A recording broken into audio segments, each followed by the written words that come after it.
احمد صاحب، یہ جو پریزیڈنٹ نے بات کی ہے پی ٹی آئی کا، اس پر رد عمل بھی بڑا سخت آیا اور انہوں نے بھی جو بیان دیا ہے اور پھر جو پی ٹی آئی کا اس پہ ریاکشن ہے، ظاہر ہے ان کو ذہن میں رکھنا چاہیے. اگین کلثوم نواز صاحبہ کے ٹائم پر بھی جو پی ٹی آئی کے سوشل میڈیا سے گفتگو ہوئی یا جو ان کے سپورٹرز کی طرف سے گفتگو ہوئی، اور جو آج بھی اگر ہو رہی ہے تو غلط ہو رہی ہے، چاہے آپ کے خلاف ہو رہی ہے، اس کو کس طرح دیکھتے ہیں؟ جو صدر مملکت نے بات کی ہے، انہوں نے کہا ہے کہ یہ، اور پھر جو کچھ گفتگو ہوئی ہے.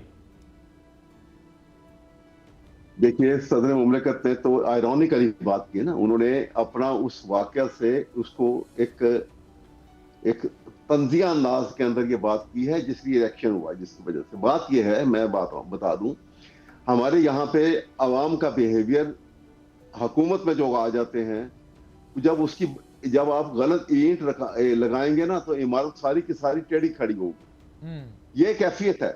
اب یہاں پر جب آئے جو لوگ آ کے اس وقت پارلیمنٹ میں ایک طاقت کی بنیاد پہ قابض ہو گئے، تو انہوں نے وہی بات کرنی ہے کہ یہ قبضہ نہیں چھوڑنا. اوکے، جب وہاں قانون کا دخل ختم ہو گیا، آئین کا دخل ختم ہو گیا، تو اب آپ کہہ رہے ہیں جنگل کا قانون ہے. سبسکرائب کریں اور بیل دبائیں تاکہ کوئی خبر رہ نہ جائے.